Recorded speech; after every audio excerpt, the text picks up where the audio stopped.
उड़ान take classes में सभी छात्रों का एक बार फिर से स्वागत है। आज का सेशन डिप्लोमा ईयर छात्रों के लिए अप्लाइड मैथमेटिक्स फर्स्ट का होगा। अप्लाइड मैथमेटिक्स फर्स्ट का लास्ट का सेशन जो दिया था, वो मैंने आपको 3 सेशन कन्फर्म हो चुके थे, आपको बताया था, जो बहुत ही इम्पोर्टेंट रहने वाले थे, फंक्शन, लिमिट और कॉन्टिन्यूटी एंड डिफरेंशियबिलिटी। तो ये तीनों चैप्टर ऐसे थे, जो बहुत ही सिंपल से थे, लाइटली ही पढ़ पाओगे इसे, तो आसानी से जो आपके 6 से 10 नंबर हैं, वो आसानी से आप पा सकते हैं। लेकिन ये तीनों चैप्टर इसलिए बहुत ज़्यादा इम्पोर्टेंट थे, इसी से रिलेटेड जो अब आपको मैं पढ़ाने वाला हूँ, डिप्लोमा ईयर के फर्स्ट ईयर के छात्रों के लिए, वो रहेगा अवकलन, डिफरेंशिएशन। तो अवकलन क्या होता है? कुछ छात्र डिप्लोमा ईयर में 10th लेवल से होते हैं, उनके लिए बिल्कुल नया चैप्टर होगा।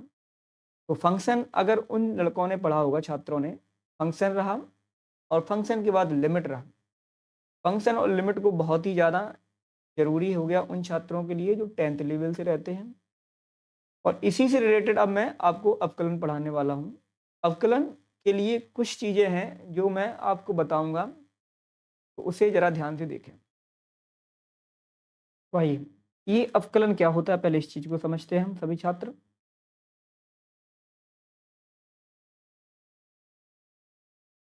तो मैंने फंक्शन बताया था, फंक्शन चैप्टर मैंने कहा यदि कोई function y equal to F X है और इस x के मान में कुछ इंक्रीमेंट कर दिया जाए, x में कुछ इंक्रीमेंट अगर कर दिया जाए, तो आप क्या समझेंगे कि इंक्रीमेंट वो कितना होगा? हम ये बहुत ही लीस्ट नंबर ले रहे हैं, बहुत ही स्मॉल नंबर, कि हो सकता है वो इंक्रीमेंट हम इस मान के चल रहे हैं कि वो इंक्रीमेंट जो हो रहा है वो डेल्टा एक्स हो रहा है। तो जब ये इंक्रीमेंट होने के बाद जो फंक्शन बनेगा, वो आप देखेंगे क्या होगा। और आपको ये पता है फंक्शन में y equal to F X में मैं बता चुका हूँ कि x और y दोनों एक दूसरे से रिलेटेड हैं। x की यदि वैल्यू इंक्रीज होती है तो y की वैल्यू भी इंक्रीज होगी, या x की वैल्यू डिक्रीज होती है तो y की वैल्यू भी डिक्रीज होगी, क्योंकि y पूरी तरीके से डिपेंड है किस पर? x पर। तो यदि x में इंक्रीमेंट हुआ है डेल्टा x का, तो आपको निश्चित ही ये पता होना चाहिए कि y में भी इंक्रीमेंट होगा, और हमने वो y में इंक्रीमेंट मान लिया कितने का होगा? Delta y। ठीक है, इसे मैं इस तरीके से भी नोट कर सकते हैं, डेल्टा और डेल्टा। इसे मैं इस तरीके से भी नोट कर सकता हूँ, डेल्टा और डेल्टा वाई। अगर ये इंक्रीमेंट हो जाता है तो आप इसे क्या फिर लिख पाएंगे कि इसमें इंक्रीमेंट होने के बाद जो इक्वेशन हमारी बनेगी वो ये बनेगी, फंक्शन एक्स प्लस का डेल्टा। इस इक्वेशन में कोई समस्या नहीं होनी चाहिए। इस अगर y की जगह मैं वैल्यू रख दूं, और वो y की जगह वैल्यू क्या होगी? F X. तो यहाँ पे क्या आएगा? Function delta y equal to F X plus का डेल्टा एक्स और माइनस का ये हमारा, में कोई समस्या नहीं। अगर मैं इसी को इस तरीके से लिख दूं, delta y upon delta X equal to function x plus का डेल्टा एक्स माइनस का function x upon delta X. अब देखिए, मैं इंक्रीमेंट को कैसे समझ पाऊंगा, तो पहले वो भी जान लीजिए। अगर आप ये समझिए कि दो नंबर हमारे हैं ए और बी, और आपसे ये कहा जाता है कि जो बी है वो ग्रेटर देन है ए से, तो आपसे ये पूछ दिया जाए कि बी यदि ग्रेटर देन ए से है तो वो कितना ग्रेटर देन, कितना अधिक है, तो आप ये कैसे बता पाएंगे? जो इंक्रीमेंट रहेगा, इंक्रीमेंट जो रहता है वो कैसे निकाल पाओगे कि आप बी में से ए को आप सब्ट्रैक्ट कर देंगे, तो आप ये बता पाएंगे कि जो बी है वो कितना अधिक है ए से।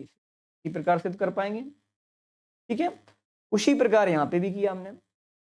यदि मुझे ये वाई में पता करना पड़े कि वाई में कितना इंक्रीमेंट होगा, तो हमने जो इंक्रीमेंट हुआ वो और जो हमारा पहले इंक्रीमेंट था वो हमने दोनों को सब्ट्रैक्ट कर दे, तो हमें पता चल जाएगा कि कितना हमारा इंक्रीमेंट हुआ है। इस बात से सभी छात्र सहमत होंगे। अब मैं थोड़ा इसमें चेंजमेंट करना चाहूँगा और आगे बताना चाहूँगा कि जो डेल्टा एक्स और डेल्टा वाई, आपने देखा ये इंक्रीमेंट हुए हमारे दो चर राशियां x और y में, दोनों में ये इंक्रीमेंट है हमारा। इन दोनों को पृथक कर सकते हैं, भिन्न रेशनल फॉर्म में है ये। डेल्टा वाई को हम अलग लिख सकते हैं और डेल्टा एक्स को अलग लिख सकते हैं।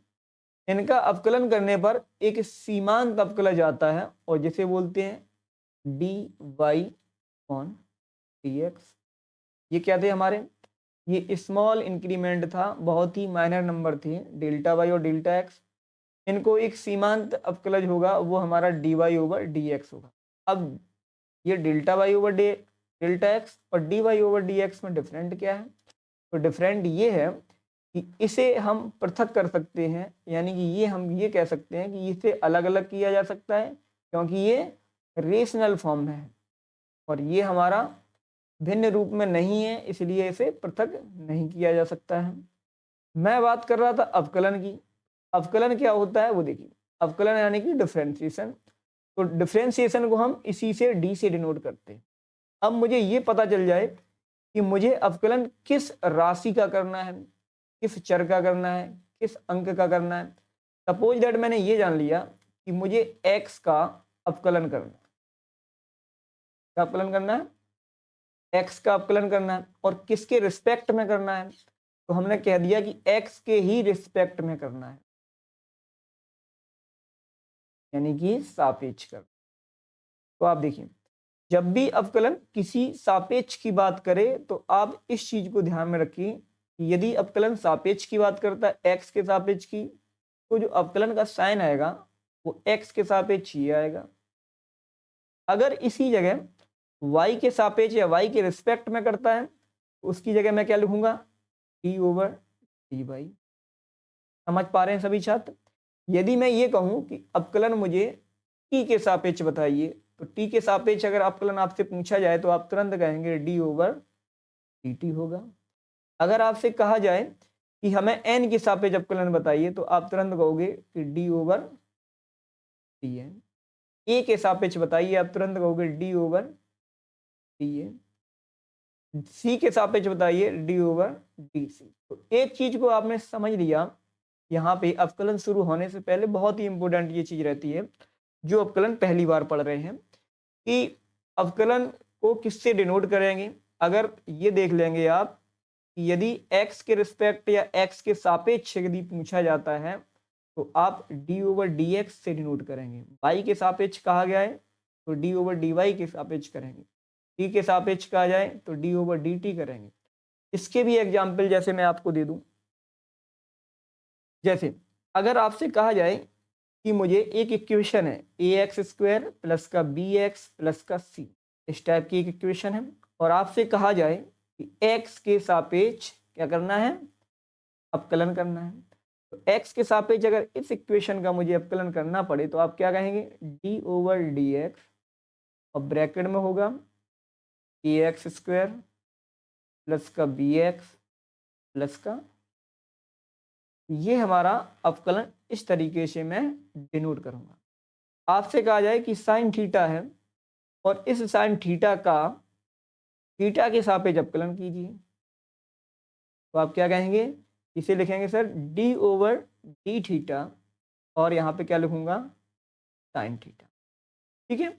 अब इनके अवकलन होते क्या हैं, साइन के क्या होते हैं, एक्स के क्या होते हैं, कॉस के क्या होते हैं, लॉग के क्या होते हैं, वो अवकलन मैं आपको यहाँ करवाता ही नहीं हूँ, प्रूफ करवाता हूँ कि वो कैसे प्रूफ होंगे। देखिए, आपको मैं डायरेक्टली अगर फॉर्मूले बता दूं कि आप ये समझ लीजिए, यदि मैं x के सापेक्ष अवकलन कर रहा हूं और x की पावर कुछ भी आ जाए, सपोज दैट 1 आ जाए, 2 आ जाए, 3 आ जाए, 4 आ जाए, डॉट डॉट डॉट n नंबरों तक कुछ भी आ जाए, तो इसका अवकलन क्या होता है।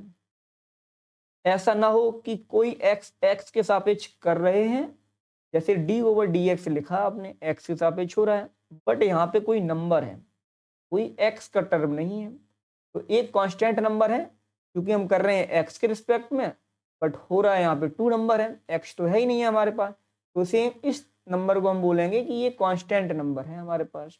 Suppose that d over D x कर रहे हैं और यहाँ पे आ गया a, तो ये हमारा कांस्टेंट नंबर है, क्योंकि हमारा रिस्पेक्ट कर रहे हैं x के, रिस्पेक्ट में डिफरेंशिएशन कर रहे हैं, बट हो रहा है यहाँ पे a पर, तो इसे हम कांस्टेंट बोलेंगे।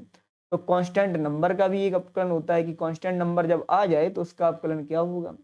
उसी प्रकार से यदि आपसे ये कहा जाए कि डी ओवर डी एक्स हम ई टू दी पावर एक्स का निकालें, उसी प्रकार हम ये कहें कि अवकलन जो है ए टू दी पावर एक्स का निकालें, उसी प्रकार आपसे ये कहा जाए कि जो अवकलन है वो हम लॉग एक्स का क्या निकालें और जिसका बेस ई हो। और एक और क्वेश्चन आता है इसी में कि यदि अवकलन उसका क्या होगा जब इस लॉग का बेस बदल जाए, यानी कि ई की जगह ए हो जाए। ये हो गया। फिर कभी कभी क्या पूछेगा कि अवकलन आपका साइन एक्स का भी पूछ लेगा, अवकलन आपका कॉस एक्स का भी पूछेगा, अवकलन आपका टेन एक्स का भी पूछ लेगा, और टेन एक्स के अलावा आपका अवकलन कॉट एक्स का भी पूछेगा। कॉट एक्स के अलावा भी आपको कहेंगे कि अवकलन जो होगा हमारा वो सेक एक्स का भी पूछ लेगा और कॉसेक एक्स का भी पूछ लेगा।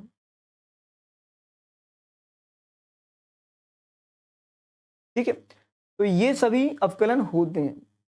अब ये कहाँ से आते हैं ये देखिए, अभी मैंने आपको जस्ट बताया था कि यदि हमारा कोई function y equal to F X है और इसका हमें डिफ्रेंशिएशन करना पड़े इंक्रीमेंट के साथ साथ, तो आपने ये देखा था कि इंक्रीमेंट के साथ हमारा जो निकला था वो क्या निकला था, del y upon del X equal to जो निकला था वो निकला था एफ एक्स प्लस का एच माइनस का एफ एक्स, यही निकला था। और यहाँ निकला था डेल्टा एक्स। अब यदि मैं डिफ्रेंशिएशन को इसे, क्योंकि ये फंक्शन था तो डिफ्रेंशिएशन को आप ये समझ लीजिए कि इस फंक्शन को मैं इस तरीके से भी डिनोट कर सकता हूँ कि किसे डिनोट कर रहा हूँ मैं, वाई, और इसे मैं इस तरीके से भी लिख सकता हूँ D Y over D X. But हमारा इंक्रीमेंट क्या था, डेल्टा एक्स का था, तो डेल्टा एक्स की जगह मैं एक नंबर ले लेता हूँ, डेल्टा एक्स की जगह एच। ठीक है, डेल्टा एक्स इक्वल टू क्या ले लेता हूँ, एच। और जो एच है वो लगभग जीरो के इक्वल में है। मैं ये चीज़ आपको कॉन्टिन्यूटी में पढ़ा चुका हूँ कि ये जीरो के इक्वल में कैसे है। इसे मैं किस तरीके से लिख सकता हूँ, इसे मैं लिख सकता हूँ limit H tends to zero, और यहाँ क्या होगा, फंक्शन एक्स प्लस का एच माइनस का फंक्शन एक्स अपॉन एच, ऐसे लिख सकता हूँ। क्या ये बात आप समझ पा रहे हैं? पीछे मैंने ये बताया है आपको, इस डेल्टा एक्स की जगह वैल्यू मैंने एच रखी और ये एच जो है लगभग जीरो के इक्वल में है, तो वो हमारी limit H tends to zero हो जाएगी। क्या D Y over D X को यदि मैं फंक्शन के तौर पे लिखूं तो इस फंक्शन को तौर पे मैं ये कह सकता हूं कि फंक्शन एफ डैश कहलाएगा। एफ डैश का मीन्स क्या होता है, अब ये देखिए कि जब भी आपसे ये कहा जाए कि फंक्शन एफ एक्स है और ये आपको कोई बहुत बड़ा नंबर दे दिया जाए, सपोज दैट यही दे दिया जाए, और आपसे कहा जाए कि x के रिस्पेक्ट में आप इसका डिफ्रेंशिएशन करो, अवकलन करो। अब क्या करेंगे, d ओवर डी एक्स लिखेंगे, ये एफ एक्स लिखेंगे, इधर क्या लिखेंगे, d ओवर डी एक्स लिखेंगे, और इधर क्या लिखेंगे, ए एक्स स्क्वायर प्लस का वी एक्स प्लस का सी लिखेंगे। तो जब इसका अवकलन होगा फंक्शन का तो इसे मैं डिनोट कर देता हूं एफ डैश से। ठीक है, और इसका जो अवकलन अभी आप निकालेंगे तो मैं ये कह सकता हूं कि जब भी किसी फंक्शन का अवकलन एक बार हो तो एक डैश यहां लगा देते, दो बार होगा दो डैश, तीन बार होगा तो तीन डैश।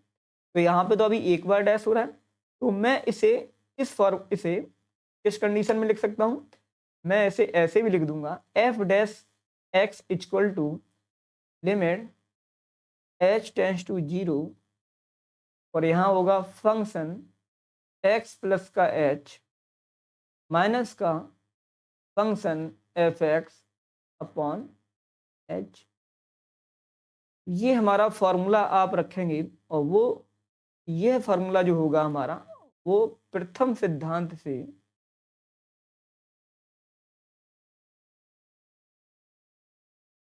अंत से अवकलन निकालने के लिए होगा, याद करने के लिए, जिसे हम कह सकते हैं कि डिफरेंशिएशन फ्रॉम फर्स्ट प्रिंसिपल। अब ये फर्स्ट प्रिंसिपल क्या होता है वो देखिए, बहुत ही क्वेश्चन पहले आता था, अभी 2 साल से देखने को नहीं मिल रहा है। नहीं तो हर सेट में एक क्वेश्चन आपको ये मिलता था कि जैसे आपसे ये कह दिया जाए कि x की पावर n का प्रथम सिद्धांत से, यानी कि फर्स्ट प्रिंसिपल से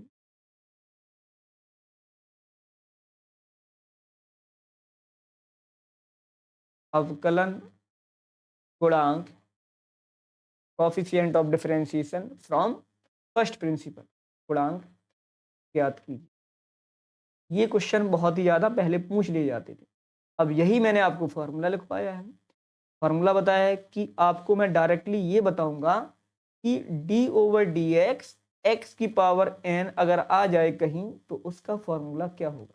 तो वो प्रथम सिद्धांत से सारे फॉर्मूले प्रूफ हो जाते। वो क्या होता है देखिए, तो जो भी जिसका भी हमें फॉर्मूला प्रूफ करना होता है x की पावर n का, तो वो हमारा फर्स्ट फंक्शन होता है जिसे हम f(x) बोलेंगे। यदि इसमें कुछ इंक्रीमेंट हो जाए, और इंक्रीमेंट सपोज दैट हम h मान के चलें, तो क्या ये x प्लस h की पावर n होगा। अब देखिए, अगर इसका हमें डिफरेंशिएशन करना है तो वो क्या होगा, f डैश x इसी का, और इधर क्या होगा, limit h tends to 0 function x plus का h माइनस का फंक्शन x अपॉन, यही होगा।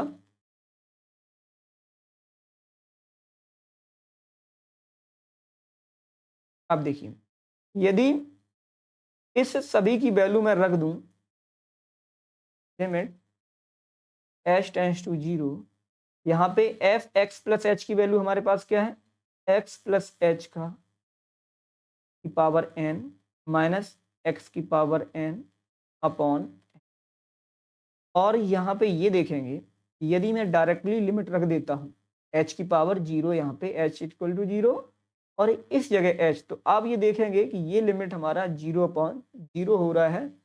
जो इसका अस्तित्व नहीं है वो लिमिट के चैप्टर में मैं बता चुका हूँ। फिर इसे मैं क्या करूँगा, फिर मैं इसे ये कर रहा हूँ कि इसे थोड़ा सॉल्व करते हैं। सॉल्व कैसे करेंगे वो देखिए, इसे मैं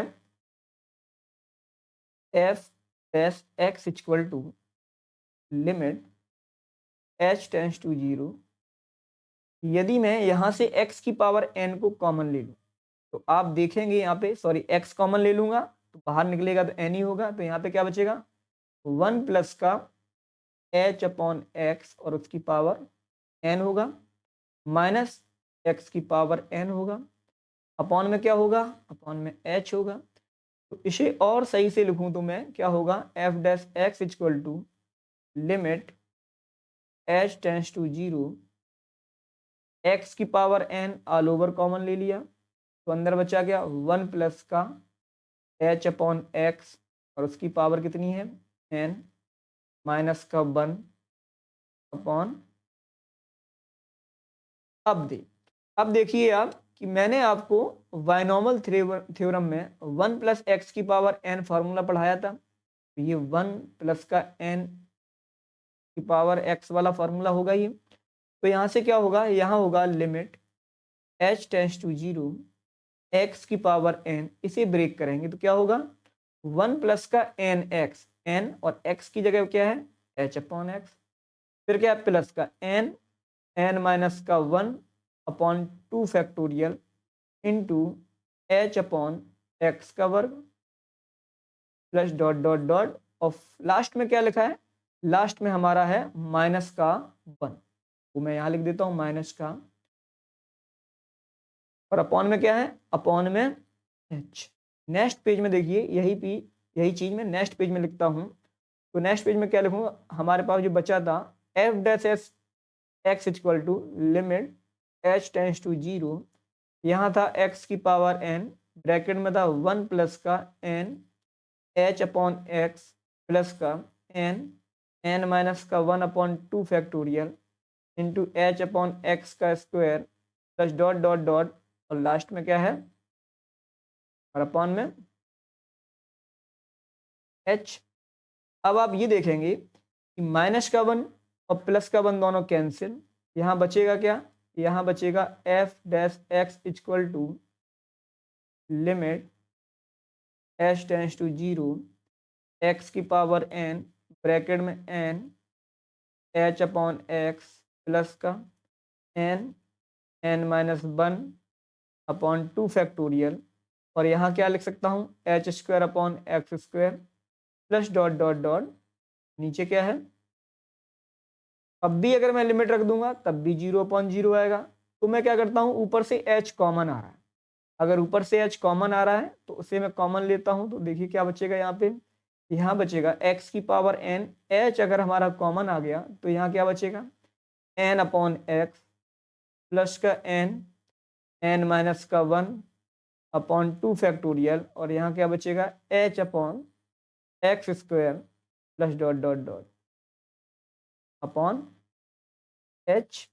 क्या मैं ये एच से एच वैल्यू कैंसिल, जब नीचे की वैल्यू कैंसिल हो जाएगी एच तब हम लिमिट रख देंगे और लिमिट रखने पर हम ये देखेंगे यहाँ पे क्या बचेगा, यहाँ बचेगा F dash x equal to X की पावर एन ब्रैकेट में एन अपॉन एक्स प्लस का जब यहाँ रखेंगे लिमिट जीरो तो पूरा फंक्शन कैसा हो जाएगा जीरो। इसके बाद भी जो भी फंक्शन आएगा वो सब कैसे हो जाएंगे।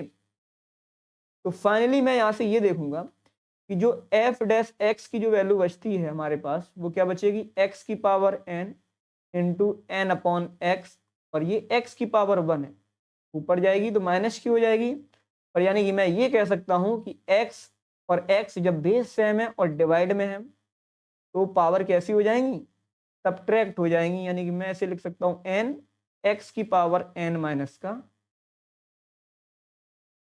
तो अब आपको मैं ये कह सकता हूँ कि आपके लिए मैंने एक फॉर्मूला फाइंड कर दिया और वो फॉर्मूला मैंने यहाँ लिखा था डी ओवर डी एक्स जब भी आपसे पूछा जाए एक्स की पावर एन तो वो क्या होगा एन एक्स की पावर एन माइनस का। इसी प्रकार से यदि कोई कांस्टेंट नंबर आ जाए तो उसका क्या होगा जीरो। प्रूफ करके देख लेना। प्रूफ कैसे करेंगे, अगर हमें कांस्टेंट नंबर का अवकलन निकालना पड़े तो हम क्या कहेंगे कांस्टेंट नंबर हमारा यानी कि फंक्शन एफ एक्स जो होगा वो सी होगा। अब देखिए इधर तो एक्स है नहीं है, यदि मैं एक्स प्लस एच निकालूं तो आप बताइए इधर क्या सी प्लस एच होगा, नहीं होगा। क्यों, ये एक्स के साथ एच एक्सपेंड हो रहा है, बढ़ रहा है, वृद्धि हो रही किसकी एक्स की, तो क्या इधर एक्स है क्या, नहीं है, तो ये सी का सी ही रहेगा। तो आप इसे क्या लिख पाएंगे, हम इधर लिख लेते हैं, देखिए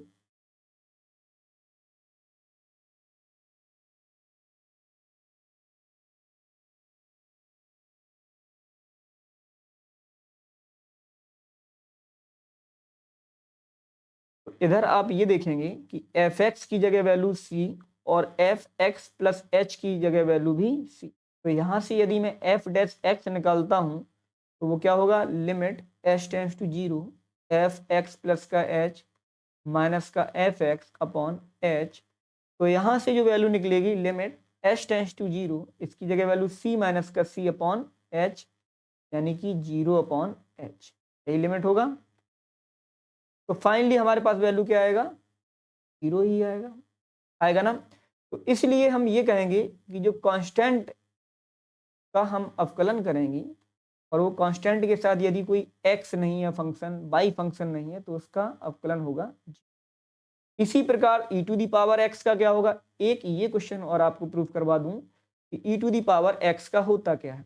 तो e to the power x का यदि मैं प्रथम सिद्धांत से यानी कि फर्स्ट प्रिंसिपल से अगर मैं प्रूफ करना चाहूंगा तो आप सभी छात्रों को पता है पहले क्या, मैं इसे एफ एक्स मानूंगा और एफ एक्स हमारा क्या है, यदि मैं इस x में कुछ इंक्रीमेंट कर दूं तो क्या होगा e to the power x plus का h होगा।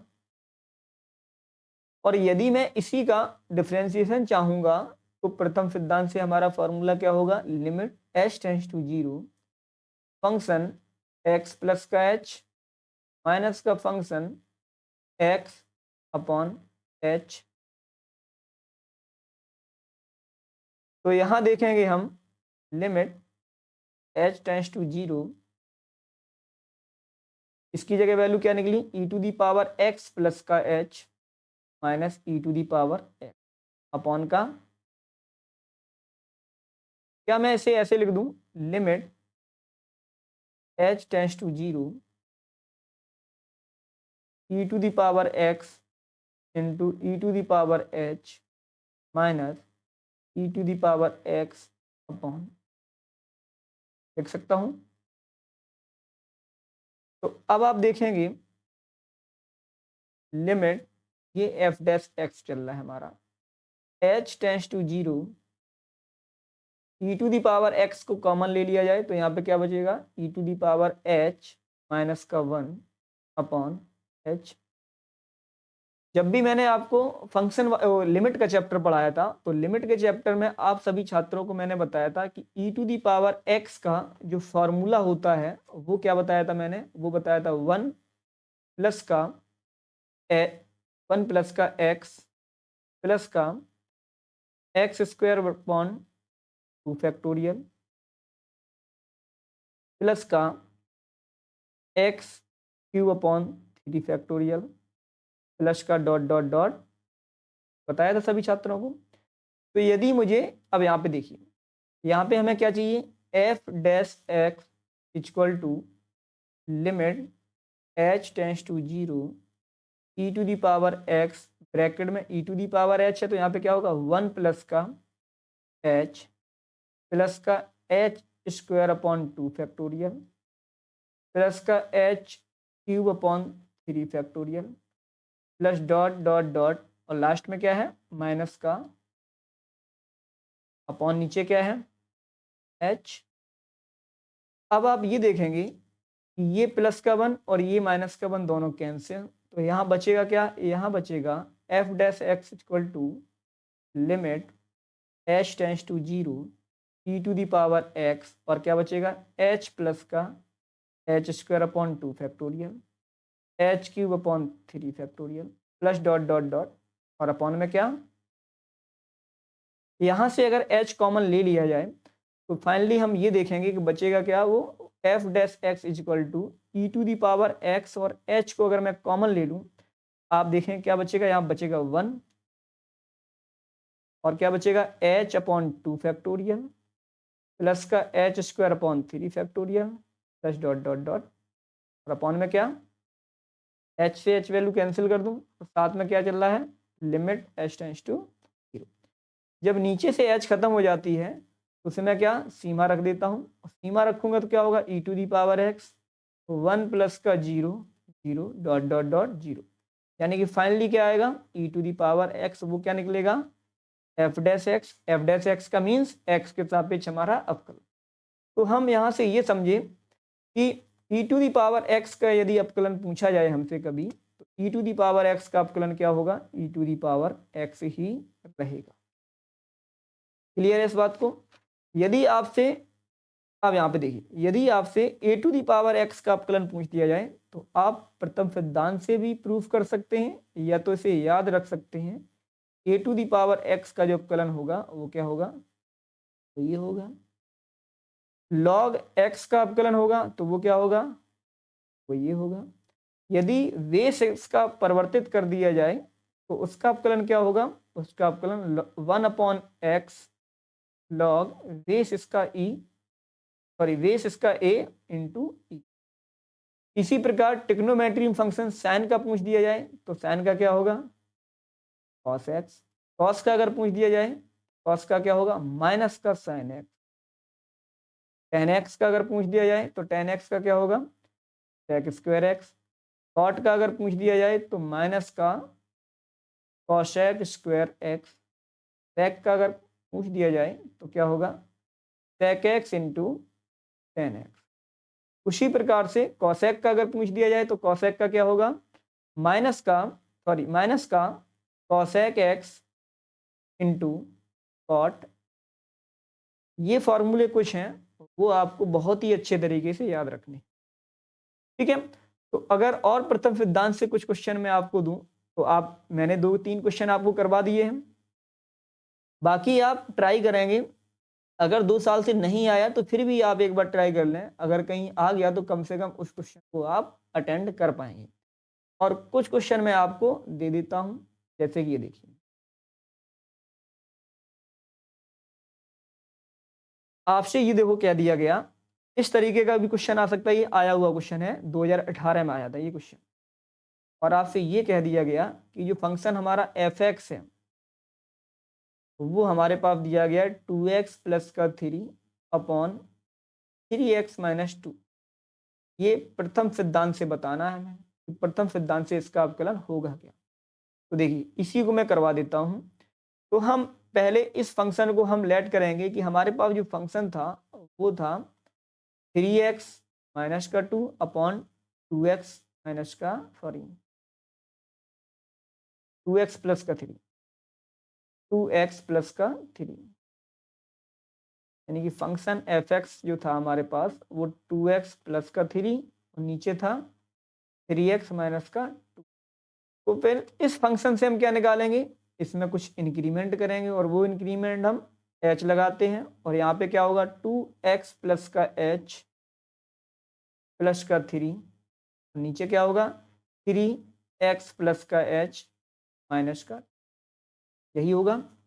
अब हम ये देखेंगे कि इसका अवकलन क्या होगा, फंक्शन का अवकलन होगा f dash x equal to वो क्या होगा लिमिट h टेंस टू 0 और यहाँ क्या होगा function x plus h minus function x upon h।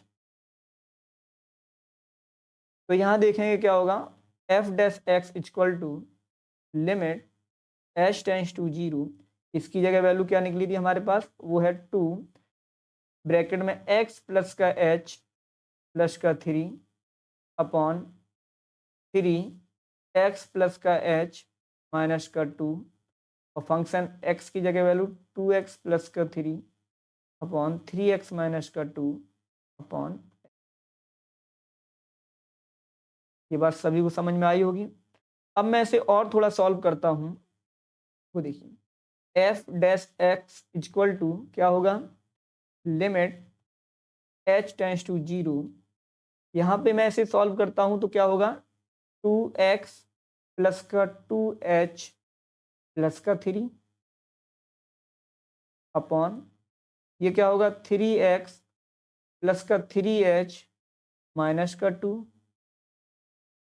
Minus 2x plus का 3 अपॉन 3x माइनस का 2, क्रॉस मल्टीप्लाई कर सकता हूँ और अपॉन में क्या है, अपॉन में h और है।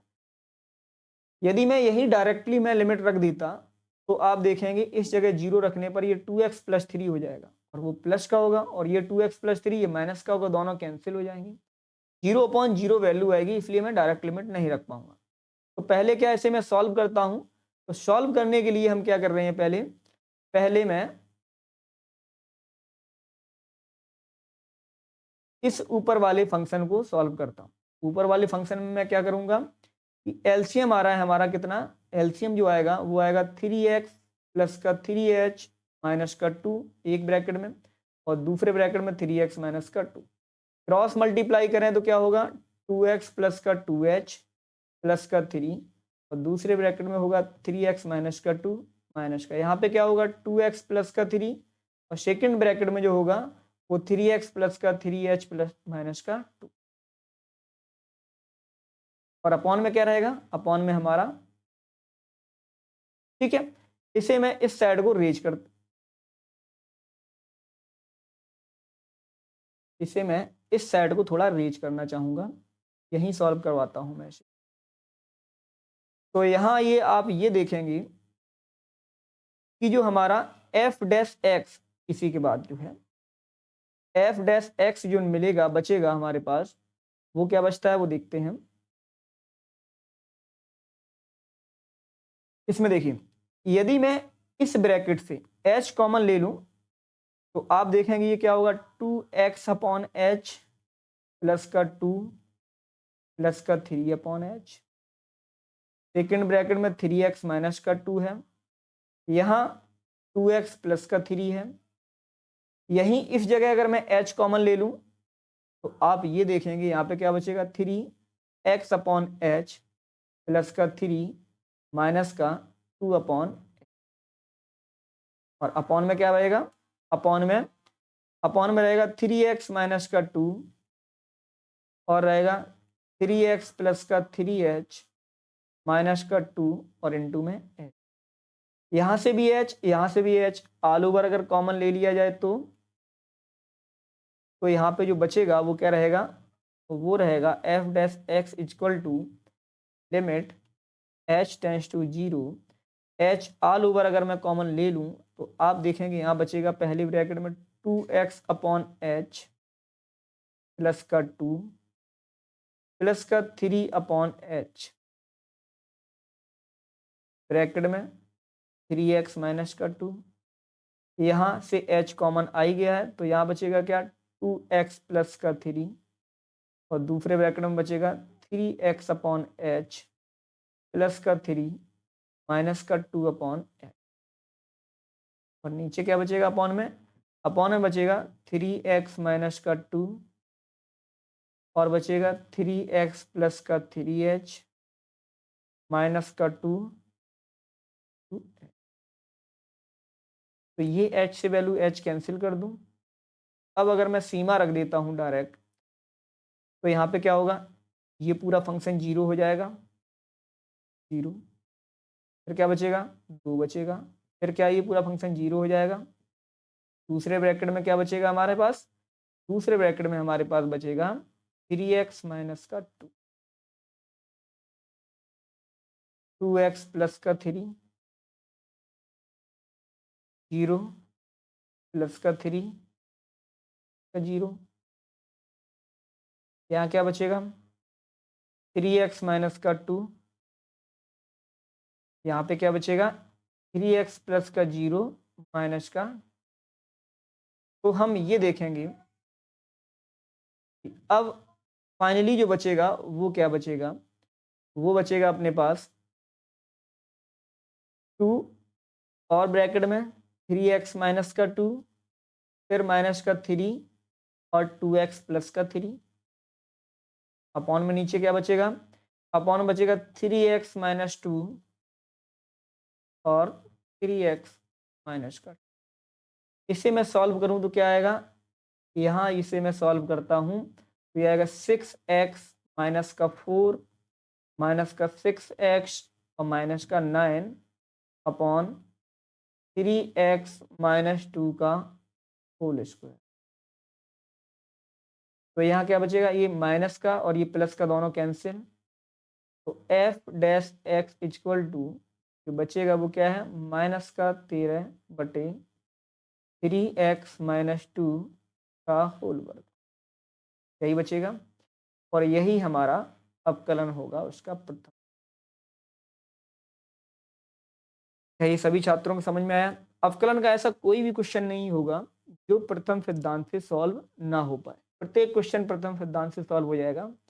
तो हमें जितने भी फॉर्मूले अवकलन के मैंने अभी लिखे हैं बाहर, आप सभी छात्र वह सभी फॉर्मूले प्रथम सिद्धांत से सॉल्व करने की कोशिश करेंगे।